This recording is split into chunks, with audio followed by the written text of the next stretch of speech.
예, 오늘 그 예레미야 일곱 번째 시간이고요. 이제 한번 그 29장 한번 펼쳐보시면 오늘 아주 중요한 예레미야가 가지고 있는 그 예언 중에 가장 중요한 예언이 이제 사실은 구약 성경 전체를 봐도 그 이스라엘의 역사에서는 그 바벨론 포로 역사가 참 중요해요. 그러니까 우리나라 일제 36년의 역사가 어떻게 보면 우리가 역사를 생각하는 새로운 분기점이 되듯이 이스라엘에서는 그들이 바벨론의 포로가 되어서 세 번에 걸쳐서 그 왕족, 귀족, 엔지니어들, 기술자들 세 차례에 걸쳐서 그 바벨론 포로로 끌려가게 되고 거기서 70년 동안 고생하다가 다시 돌아와서 성전을 짓고 이제 그렇게 사는데 그 이 70년의 이 역사가 이스라엘의 그 틀을 바꿔버려요. 뭘 바꾸냐면은 그때 성경이라는 것이 그때 다 편집이 되거든요. 그러니까 이제 그런 거죠. 우리가 일제 시대를 경험하면서 우리 민족이 왜 이렇게 됐나, 또 우리가 뭘 잘못했나, 그리고 우리 민족의 뿌리는 뭔가 이런 관심을 갖게 되었습니다. 나라를 빼앗겨 보면은. 근데 이스라엘도 나라를 빼앗겨 봤을 때 그때서야 정신을 차리는 거예요. 야, 우리가 왜 빼앗겼나? 우상을 섬겨서 그렇지.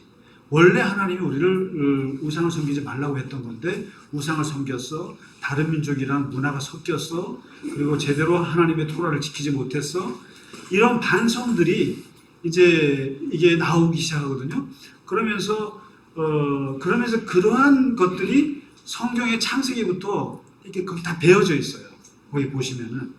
그래서 이 바벨론 포로 70년은 이제 그 한 시대를 바꾸는 건데 오늘 7강이거든요. 7강인데 바로 이 70년이 될 거라고 예언했던 유일한 선지자가 예레미야 선지자입니다. 그래서 이 예레미야 선지자가 포로 시대가 올 것이다.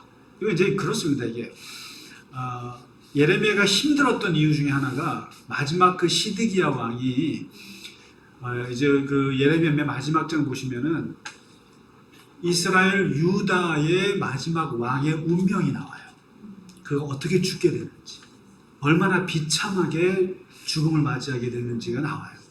미리 말씀드리면 이 시드기야가 그랬잖아요. 바벨론에게 붙어야 하느냐, 애굽에 붙어야 하느냐, 무너져가는 아수르 제국에 붙어야 하느냐. 똑같아요. 우리나라가 중국이냐, 러시아냐, 일본이냐, 미국이냐 이런 똑같은 우리하고 운명이 같은데 예레미야는 추기차게 얘기한 거예요. 바벨론에 무릎을 꿇어야 한다. 신흥 바벨론의 그 세력은 너희가 이길 수가 없다. 그러니까 빨리 바벨론에게 무릎을 꿇고 거기 가서 70년 동안 포로 생활할 때 그냥 마음을 아예 비워라. 비우고 우리는 죽었다 생각하고 거기서 다음 시대를 생각해야 된다. 이게 예레미야의 예언이었어요. 그런데 이 시드기야 왕은 무릎을 안 꿇은 거예요. 좋게 말하면 민족주의자인데 이 사람은 뭔가 우리가 해낼 수 있겠다. 그리고 이제 막 부하들이나 신하들이 부추긴 것도 있죠. 그러니까 친 바벨론 파냐, 친 애굽 파냐. 여기서 이제 친 애굽 이걸 선택한 거죠. 그래서 바벨론에게 속된 말해서 이제 저항을 하다가 느부갓네살 왕이 장난이 아닌 왕이에요, 여러분. 이 사람이 세 번에 걸쳐서 이스라엘을 쳐요. 쳐서 성벽 무너뜨리고, 그 다음에 사람들을 데리고 가고, 그 다음에 성전 무너뜨리고, 결국 이렇게 해서 박살을 내는데 마지막 시드기야가 저항하다가 얘 안 되겠다 그래서 얘를 데리고 가서 그 시드기야 왕이 보는 앞에서 자식들이 죽어나가요. 자식들 다 죽여버려요. 그거 보통 아니에요. 자기 자식들을 자기 앞에서 다 죽여버리는 거죠. 죽여버리고 그 다음에 다 봤지? 네 자식도 죽는 거 봤지? 그러면 이제 그만 봐. 두 눈을 빼요. 두 눈을 빼서 끌고 가요. 비참하게 살다가 시드기야는 죽어요. 근데 이제 반면에 그 여호야긴이라고 하는 그 전에 왕은, 그 사람은 끌려가서 30몇 년 만에 감옥에서 나와서 그 바벨론에서 그 사람을 왕하고 같이 식사 대접을 하는, 그러면서 노년을 또 그렇게 잘 보내는 왕도 있었어요. 근데 어쨌든 간에 시드기야 왕이 왜 그런 비참한 그걸 됐느냐 하면은 예레미야의 예언을 듣지 않은 거예요. 예레미야는 딱 볼 때 안 된다는 걸 알았어요. 그래서 이제 예언하는데 그 예언이 오늘 어디 나오냐면 29장부터 나와요. 포로가 된 그 이스라엘에게 보내는 편지예요.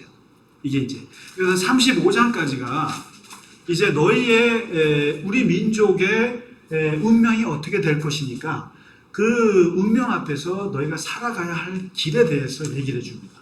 얘기해 주는데 29장 첫 번째, 어차피 우리는 포로가 된다. 그렇기 때문에 너희는 오로지에 이미 이제 지금 포로 1차, 2차가 다 끌려가 있는 상태예요. 끌려가 있는데 어떻게 살아야 될지 모르겠는 거예요, 이 사람.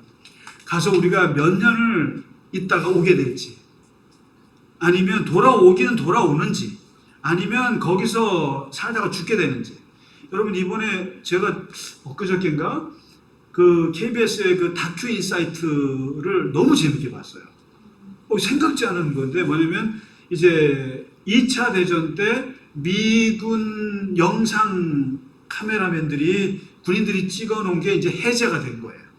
해제가 돼서 이제 우리한테 공개가 됐는데 그야말로 진주만 공격부터 시작해서 여러분 사이판, 그다음에 그 태평양 쪽에 미국이랑 일본이 전쟁을 많이 했지 않습니까? 그때 우리나라 사람들이 끌려갔잖아요.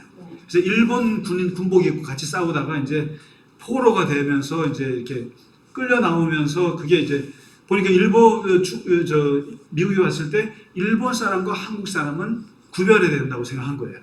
그래서 이제 일본 사람들하고 한국 사람들은 따로 이제 관리를 하는데 끌려왔으니까 그 한국 포로들을 다 찍은 거예요. 찍은 자료가 이번에 KBS에서 쭉 다 소개가 됐어요. 그래서 너무 생생한. 근데 그때 뭐냐면 그분들이 거기서 돌아올 수 있을 거라고 생각했는데 결국에서 돌아오지 못하고 그 하와이나 사이판이나 이런 데서 다 죽고 못 돌아오죠. 그게 보면서 너무 슬프더라고요. 너무너무 슬펐어요, 제가. 그거 보면서. 그래서 그때 이제 미군들이 이제 거기다 이렇게 프리저너 오브 워, 전쟁 포로라는 이거 편말 붙이면서 이름 쓰고, 그런데 이제 미군 병사들 그 포로 속에서도 또 일하면서도 또 처음으로 또 임금을 받더라고요. 그러니까 일본에 가서는 임금을 못 받았는데 그 미군에서는 이제 임금 받으면서 뭔가 소망을 꿈꾸는 것까지 나오고 그러는데 결국 못 돌아오고. 이번에 하와이 몇 명 돌아왔죠. 그러니까 카츄샤 분들이 돌아오셨잖아요. 그러니까 장진호 전투에 갔다가 거기에서 미군으로 이제 다시 하와이로 갔다가 거기서 이제 같이 죽었는데 보니까 한국 사람인 거죠. 근데 그 사람들이 다 카츄샤 통역병 하셨던 분들이, 그러니까 이게 일병 이런 분들인데 이번에 이제 돌아오는 거 보면서 이게 참 이게 포로라고 하는 게, 그러니까 이게 바벨론 포로로 끌려갔단 말이에요. 포로로 끌려갔는데 이게 돌아올 수 있을까? 아니면 거기서 영영 살다가 죽나?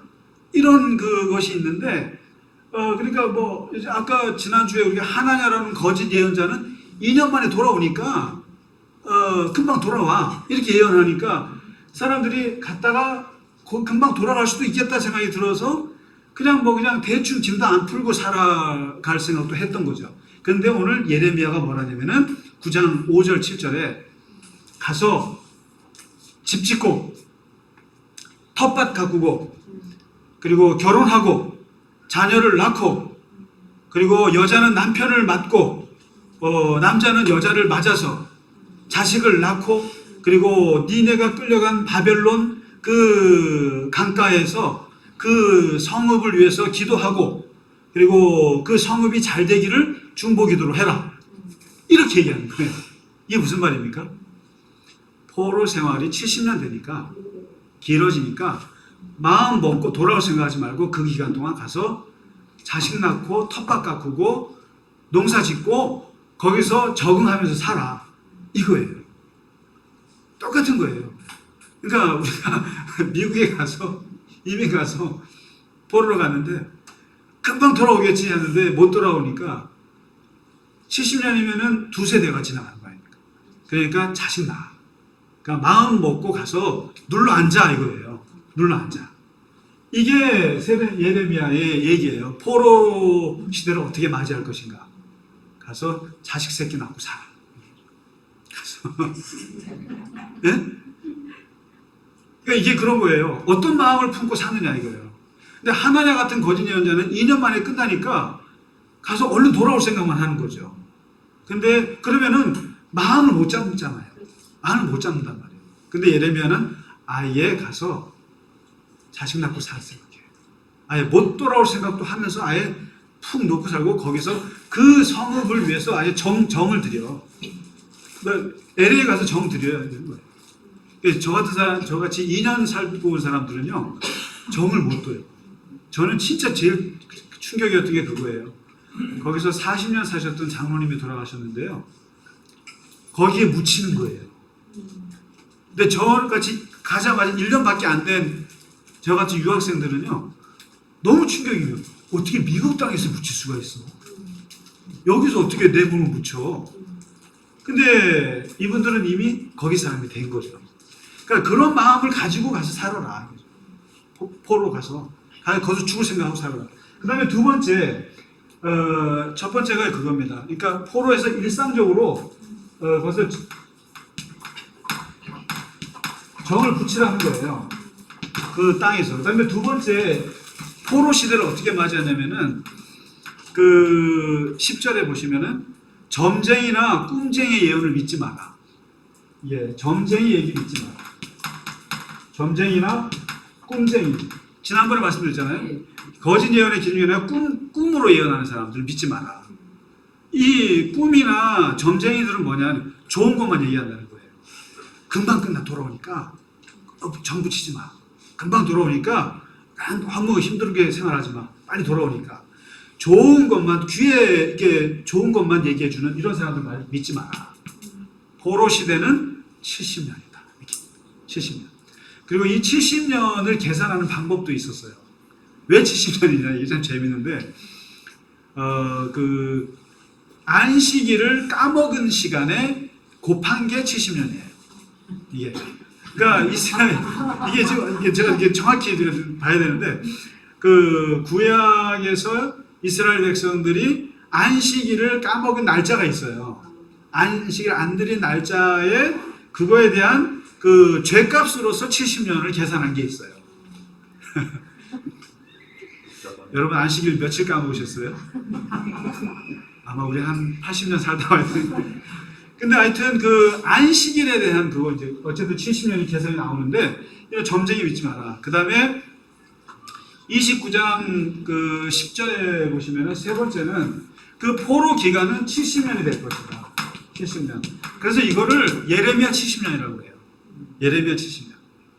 그래서 실제로 이제 그럼 이제 뭐 역사학자들이나 이제 정말 70년이냐 그거는 이제 뭐 이렇게 약간 좀 논쟁은 있어요. 뭐 한 3, 40년이었을 것이다라는 설도 있고 하긴 하지만 어쨌든 70년 두 세대를 이제 포로 생활을 하게 된다. 이게 이제 70년이 될 것이다. 그 다음에 그 후에는 돌아올 것이다. 이렇게 얘기를 했어요. 돌아오게 될 것이다. 70년이 끝나고 거기에 눌러앉는 것이 아니라 돌아올 것이다. 이것이 이제 예레미야 70년 예언이고요. 그 다음에 29장 11절에 그 예레미야가 예언하고 있는 포로 시대의 네 번째 얘기는 이거예요. 이게 참 우리가 그 예레미야 읽으면서 은혜 받는 말씀인데, 하나님의 생각은 이 포로 70년에 대한 하나님의 생각은 너희들은 굉장히 70년이 길다고 생각해서 잔인한 세월이라고 생각할지 모르지만 하나님의 생각은 너희를 향한 하나님 나의 생각은 평안이요. 네 번째입니다. 하나님의 생각은 결국 너희에 대한 평안이요 재앙이 아니다. 그 다음에 너희에게 미래와 희망을 주려고 하는 것이다. 이 얘기입니다. 그러니까 왜 포로 시대를 하나님이 허락하시는가? 그것은 너희에게 망하라고 하는 것이 아니라 너희에게 평안을 주고 너희에게 미래와 희망을 주는 것이다. 그래서 너희가 그때 나에게 부르짖으면 내가 너희에게 응답해서 들어줄 것이고 너희의 기도를 내가 받아줄 것이다. 그리고 너희가 마음으로 구하면 나를 찾을 것이고 나를 만나리라. 이 고난의 세월을 통해서. 이제 이런 얘기. 그래서 예레미야는 분명히 자꾸만 70년 하니까 예레미야가 돌을 맞은 거거든요. 그런데 하나님이 70년에 우리에게 고난의 세월을 준다고 했을 때 하나님의 의도는 너네 보고 이제 한번 맛 좀 봐라. 아주 시큰 한번 맞아봐라. 이런 뜻이 아니라 그 70년의 세월을 통해서 하나님은 너희에게 미래를 다시 설계하려고 하는 것이다. 굉장히 너희를 아끼는 것이다. 그 평안을 주려고 하는 것이지 너희를 멸망시키려고 하는 70년이 아니다. 이 얘기를 여러 곳에서 해요. 30장 넘어가 보실까요? 30장 또 이제부터 얘기하시는 보면은 30장 31장에 보면은 31장 12절에 보시면은 너희가 여호와께서 너에게 복을 주셔서 너희의 이 포로 생활의 이 70년은 물된 동상 같은 것이고 다시는 근심이 없을 것이고 처녀는 춤을 추고 청년과 노인은 즐거워하고 내가 슬픔을 돌려서 즐겁게 하고 위로를 줄 것이다. 왜냐하면 이 포로 70년의 세월이 지나고 나면은 너에게 평안과 기쁨과 춤을 출 것이고 그리고 물된 동산처럼 풍요롭게 될 것이다. 이런 희망의 메시지를 계속 얘기하는 거예요. 이제 이게 30장, 31장에 그리고 30장 10절에 보면은 너희는 두려워하지 마라. 놀라지 마라. 내가 너를 구원할 것이고 내 자손을 잡혀가 있는 땅에서 구원할 것이다. 돌아온다니까. 돌아올 거야. 70년의 세월이 길지만 돌아올 거야. 그리고 돌아올 때는 너희가 굉장히 강해서 돌아올 거야. 이런 희망의 메시지를 29장, 30장, 31장 계속 얘기하는 거예요. 계속 얘기하는 거예요. 그러면서 31장 20절에 보시면은 나의 사랑하는 아들 기뻐하는 자식이 아니냐. 너희는 내 사랑하는 자식이다. 그리고 내가 너희를 향한 마음이 이 창자가 들끓듯이 너희를 사랑한다. 이걸 계속 얘기하면서 70년의 세월을 견뎌라. 이 얘기를 하는 거거든요. 그러면서 이제 하나님의 마음이 그런 것이다. 얘기를 하고요. 그리고 아주 중요한 얘기가 오늘 31장 29절을 한번 보실까요? 여기에서 이 얘기를 합니다. 예레미야가요. 돌아올 것이다라고 얘기를 하면서 이제 그 사람들의 부모로부터 내려왔던 아주 나쁜 그 편견을 깨는 얘기를 합니다. 그게 뭐냐면은 이런 속담이 있어요. 이스라엘에요. 이게 에스겔도 얘기를 했는데 어떤 속담이냐면은 아버지가 신포도를 먹었으므로 아들의 이가 시리다 라는 속담이 있어요. 이게 우리나라에도 속담이 있습니다만 이스라엘의 속담 중에 아주 나쁜 속담인데 아버지가 신포도를 먹었는데 이가 누가 시려요? 아들이 시리다 라는 속담이 있어요. 이 속담이 좋을까요? 나쁜가요? 무슨 아주 나쁜 이게 뭐냐면은 우리가 쉽게 말해 연좌제예요. 이게 연좌제 신앙이에요. 연좌제가 뭐냐면은 아버지가 죄를 지어서 아들이 벌을 받는다는 뜻이에요. 아버지가 우상 숭배를 해서 자식들 세대에 고생한다는 뜻이에요. 말이 맞아요? 틀려요? 맞아요. 맞다 그러잖아요. 이게 뭐냐면 이게 우리의 의식 속에 하나님을 믿기 전에 운명을 믿고 할 때 우리가 있는 게 뭐냐면은 부모의 죄가 자식에게 간다. 이거예요. 그래서 요거를 요 속담을 그대로 해서 우리나라 한때 무리를 일으켰던 목사가 있어요. 가게에 흐르는 저주를 끊어라, 이런 책이 나왔었어요. 가게 뭐냐면 이분 뭐냐, 집안이 술주정뱅이하는 집안은 자식들 다 술주정뱅이 한다는 거예요. 그래갖고 이분이 조사한 게 뭐냐면은 미국의 조나단 에드워드라고 하는 목사 집안의 자식들하고 그 다음에 그 에드워드의 친구가 있어요. 그 친구가 그 무슨 술주정뱅이 죄를 짓고 해갖고 그 집안의 이 내력을 조사한 게 있어요. 그래서 뭐냐면은 에드워드 같은 사람은 명문가 신앙 집안이다. 근데 그 친구는 범죄 집안이다. 근데 이렇게 해서 결국에는 그 부모의 죄가 자식에게 이른다. 부모의 그 저주가 자식에게도 이어간다라고 하는 논리를 펼치신 거예요. 그럴듯하죠. 그럴듯하죠. 그러면은 내가 지금 이렇게 사는 것은 다 누구 때문에? 부모님이 죄 때문에. 우리 아버지가 뭐 양조장을 해서 술장사를 해서 또 뭘 해서 그렇게 해서 내가 지금 이렇게 됐어. 아니면 우리 아버지가 신앙이 너무 좋아서 나도 신앙이 좋아. 이런 논리로 얘기하는데 이게 굉장히 그럴듯하고 실제로 이스라엘에 그런 속담이 있어요. 아버지가 신포도주를 먹었는데 자식이 이가식이다. 자, 이거예요. 이걸 뭐라고 그럽니까, 이게? 이게 이스라엘에 깊이 퍼져 있는 무속신앙 같은 거예요. 무속신앙 같은 거. 근데 오늘 예레미야 같은 선지자들, 에스겔도 이걸 그런 소리 하지 말아라고 하는 거예요, 지금. 여기 보면은 그때 그들이 말하기를 다시는 아버지가 신포도를 먹었으므로 아들들의 이가 시다하지 아니하겠고 신포도를 먹는 자마다 그의 이가 신 것 같이 누구나 자기의 죄악으로 말미암아 죽으리라. 이게 굉장히 파격적인 얘기예요. 많은 사람들이 그렇게 생각했어요. 아휴, 부모를 잘못 만나서 내가 이 모양 이 꼴이지. 그래서 부모가 금수저면 나도 금수저고 흙수저면 나도 흙수저고 이런 게 팽배해 있는 거예요. 왕족은 영원한 왕족이고 수두라 불가촉 천민은 영원한 불가촉 천민 이렇게. 그런데 이거를 깬 사람들이 누구냐면 예언자들이에요. 왜냐하면 너의 죄는 네가 짓고 그 너의 죄는 네가 책임을 지는 것이지 그것이 왜 자식한테 가느냐. 이런 무책임한 얘기가 어디 있어요. 그러니까 하나님의 앞에서는 오직 나만 있는 것이지 하나님 앞에서 부모의 죄가 나에게 연결되라는 법은 없는 거예요.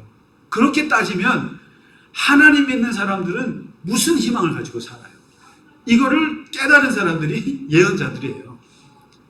그러니까 이 운명론을 깨는 게 기독교 신앙이거든요. 아버지 죄는 아버지가 봐요. 그래서 여기서 나온 게 뭐냐면은 아버지가 파산하면은 그거를 자식들한테 그걸 하나요? 어떻게 해요? 아버지가 파산하면은 그거 어떻게 해요? 끝나는 거예요. 그렇죠. 아버지 모라토리움은 아버지로 끝나는 거예요. 바로 이게 성경에서 나온 예언자들의 사상에서 나온 거예요, 이게요. 그래서 미국에서 뭐 파산하잖아요. 그러면 그 자식들한테 그 갚으라고 그러니까 안 하잖아요. 똑같은 거거든요. 아버지가 죄를 지으면 그거를 자식들한테 그 죄값을 물으면 안 되는 거예요. 근데 요거를 묻는 게 뭐예요? 이게 연자제잖아요. 그래서 아무리 이 죄에 대한 부분은 다 각자 도생입니다, 이게. 각자 도생이에요. 자기 죄는 자기가 책임져야 되는 거예요. 근데 그것 때문에 자식들이 그것 때문에 이게 보면은 저는 참 이게 그렇습니다. 그래서 이게 어떤 보면은 그 미국이 보면은 그래도 좀 낫다고 생각했던 게 그런 거예요. 이혼율이 높단 말이에요. 이거 높은데 우리나라는 이혼율이 높은 상황에서 자식들이 힘들어요. 힘들어요. 그런데 미국은 보니까 부모의 이혼은 부모의 이혼일 뿐이에요. 그게 자식들한테 영향을 크게 안 미쳐요. 오케이. 뭐 엄마 아빠 싫어서 헤어져. 대충 오케이. 나하고 무슨 상관이에요? 그런 면에서는 서구적인 사고가 기독교적인 사고라고 얘기해요. 그러니까 부모는 부모인 거예요. 부모의 죄는 부모의 죄예요. 그거를 자식으로 연결하면 그 자식은 어떻게 살아요? 그리고 부모가 헤어진 것이 나하고 무슨 상관이 있어요? 이게 예언자들의 생각인 거예요, 지금. 왜냐면 아버지가 심포도 먹은 거랑 내 이하고 무슨 상관이 있냐는 거예요. 어떻게 생각하세요? 그래야 되는 거예요. 만일에 부모의 모든 거에 내가 그걸 지고 살면, 그래서 우리나라 드라마 하나에 보면 전 좀 답답한 게 그거예요. 생존의 비밀이 없으면 재미가 없고, 태생의 비밀, 출생의 비밀이. 그리고 결국은 또 내 친아버지, 친어머니, 그리고 가족의 거기로 다 그냥 들어가야 되고. 근데 이게 그래서 옛날에 한번 그 가족전, 한번 서울시립미술관에서 한번 가족전이라고 하는 것을 했는데, 정상 가족, 비정상 가족, 이렇게 작품을 보니까 가족이라는 게 뭐예요? 가족 이데올로기라는 게 있다는 거예요. 그러니까 특히 우리나라 사람들이 그 가족 이데올로기에서 못 벗어나서 힘들어해, 많이 힘들어해요. 근데 여기 예언자들은 그걸 깨는 거예요. 부모와 너는 다르다라는 거예요. 우리나라한테 부모가 빨갱이면 자식들까지 다 빨갱이인 거잖아요. 연좌제예요. 그 아주 나쁜 거예요, 그거요. 부모가 빨갱이면 부모가 빨갱이인 것이 나하고 무슨 상관이 있어, 그게요. 그러니까 이게 독립적 인간, 독립적인 하나님 앞에서의 인디비주얼이거든요. 이게 개인적인데 그 인간 자체가 중요한 건데 사람들이 엮어서 생각합니다. 엮는데 뭐라고? 부모하고 엮는, 조상이랑 엮고. 그래서 이 부모의 이거 아주, 그래서 이거를 사실은 깨기가 되게 힘들어요. 그러니까 왜냐하면 지금 이 예레미야가 볼 때 뭐냐면 우리 부모가 우상숭배를 해갖고 우리가 포로가 됐다라는 거예요. 그렇잖아요. 조상들이 잘못해갖고 우리가 포로가 돼서 이렇게 된 거다. 일명 맞는 말이라는 거예요. 그러나 포로 생활을 겪고 나서 우리가 새롭게 이제 거듭나서 돌아올 때는 이런 말 안 할 것이다라는 거예요. 이런 말 하지 말라는 거예요. 함부로. 너의 죄는 너가 당하고 우리는 우리가 당한다. 이게 어떠세요? 부모로부터 그냥 그거를 운명을 받으시는 게 좋으세요? 아니면 너는 너 나는 나가 좋으세요? 예? 어느 게 더 좋으세요? 당해봐야 아세요?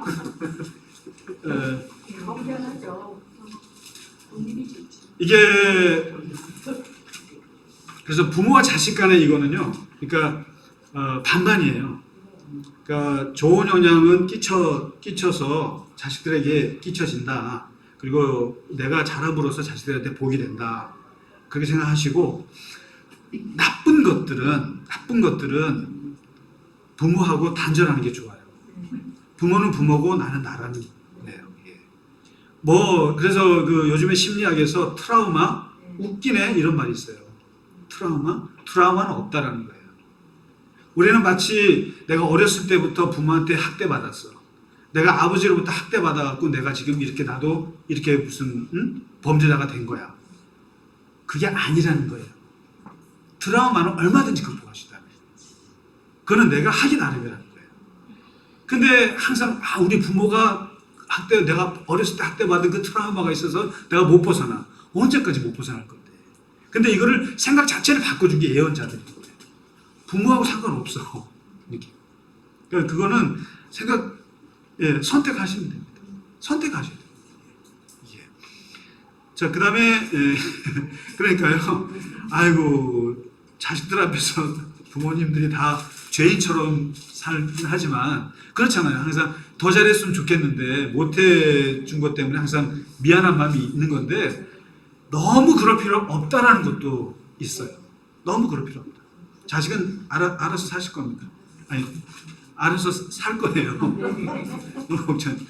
그 다음에 이제 여기서 35장에 보시면 마지막에 포로 시대를 어떻게 준비할 것이냐, 포로 시대를 어떻게 준비하냐, 이제 예레미야가 실제로 보여준 게 있어요. 32장입니다. 32장에 밭을 사요.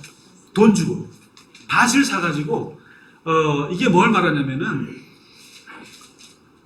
나라가 망해서 당장 죽어나가는 입장에서 무슨 밭을 삽니까? 미래가 없는데. 근데 지금 밭을 산다는 얘기는 미래가 있다라는 걸 지금 보여주는 거예요. 그래서 직접 예레미야가 자기 돈으로 밭을 사가지고요, 거래를 하는 게 32장이 나옵니다. 32장이 나오고 말하기를 이것도 상징행위인데 하나님께서 이거죠. 사람이 이 땅에서 집과 밭과 포도원을 다시 사게 되리라. 그러니까 70년 후에는 정상적으로 돌아올 것이다. 그걸 보여줄 거예요. 밭을 삼으로써. 그 다음에 35장에 또 하나 보여주고 있는데 레갑 자손이라고 나와요. 이 포로 시대에 유일하게 끌려가지 않고 사는 사람이 있는데 누구냐면 이 레갑 자손 있죠. 이 사람들을 불러가지고요 술을 먹여요.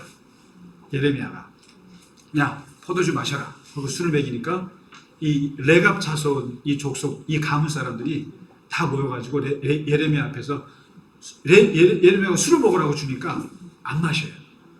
안 마셔. 왜 안 마셔? 마셔. 그랬더니 안 마셔요. 왜 안 마셔? 그랬더니 우리 선조 요나답이 서원한 게 있어요. 하나님으로부터 받은 게 있어요. 그게 뭐냐면은 너희는 죽을 때까지 너희 자손 대대로 포도주 먹지 마. 그 다음에 두 번째 집도 짓지 마. 그 다음에 파종도 하지 마. 그 다음에 포도원을 갖지도 마. 그럼 어떻게 살으라는 얘기입니까 이게? 베두인처럼 살아. 베두인 아시죠? 유목민처럼 살아라. 양치기로 살아라. 양치기로 평생. 그러면 너희 생명이 길 거야. 이런 예언을 받고 말씀을 받고 그 자손 대대로 술을 안 마시는 거예요. 술을 안 마시고 집도 안 짓고 텐트에서 양치기 사는 거예요. 그러면은 근데 너희가 요 레갑 자손들은 그렇게 사는데 예레미야가 딱 본 거예요. 포로 시대를 끌려가지 않고 유일하게 살아남을 수 있는 족속이 누구냐? 바로 이 레갑 가문 같은 사람들이다. 왜냐면 이 포로 시대에 왕족 끌려가고 귀족 끌려가고 다 끌려가잖아요. 돈 있는 사람 끌려가고 기술 있는 사람 다 끌려갔습니다. 그러니까 속된 말로 잘난 사람들 다 끌려갔어요. 그럼 남은 사람은 누가 남냐면 못난 사람들만 남아요. 그 못난 사람이 누구예요? 양치기. 집 있고 포도원 있고 이런 사람 다 끌려가요. 근데 양치고 집 없고 이런 사람들은 못난 사람, 암하레츠라고 해요. 못난 사람들. 그 사람들 안 끌려가요. 그래서 요 사람들이 누구냐면 레갑 자손들이다. 그래서 실제로 예수님 오실 때 하늘의 별을 보고 경배했던 사람들 그룹 중에 누가 있습니까? 성탄절 가까이 오면은 목자들 있잖아요. 목자들, 양치기 목자들. 그 사람들이 예수님을 보잖아요. 그 사람들이 레갑 자손이라는 말도 있어요. 그러니까 일부러 아주 바닥처럼 사는 거죠. 근데 그런 사람들이 포로 시대, 고난의 시대에는 오히려 생명이 길 것이다. 이 예언을 여기서 받아요. 예레미야. 그래서 하여튼 어려운 고난의 시대는 못난 사람들이 살아남는다. 이런. 우리 같은 사람들이 다 살아남죠. 잘난 사람들은 다 끌려가고. 그래서 이 레갑 자손의 예를 든 거죠. 양치기로 살아라. 그래서 이제 포로 70년이 되니까 이 70년을 이렇게 준비하라. 다시 한번 정리해 말씀드리면 아예 그 포로지에서 정을 들여서 애 낳고 텃밭 가꾸고 살아라. 두 번째, 점쟁이나 꿈쟁이 자극적인 예언들 듣지 마라. 그리고 포로의 기간은 70년이 될 것이고 70년 후에는 돌아오게 될 것이다. 이게. 그리고 이러한 포로 기간 동안 하나님의 생각은 멸망이 아니라 희망이고 미래이고 평안이다. 그리고 너희는 그 레갑 자손들처럼 그렇게 낮은 자세로 그렇게 오히려 생명이 길 것이다. 이런 얘기를 하면서 포로 70년에 대한 준비를 이렇게 하라라고 예레미야가 얘기해 주고 있습니다. 이게 29장부터 35장까지 쭉 읽어보시면은 그 예레미야 예언이 그렇게 나오고 있습니다. 자, 오늘 이 정도로만 하고 마치도록 하겠습니다. 혹시 질문 있습니까, 장로님? 없습니까? 배고프시죠, 우리도? 마치도록 하겠습니다. 감사합니다.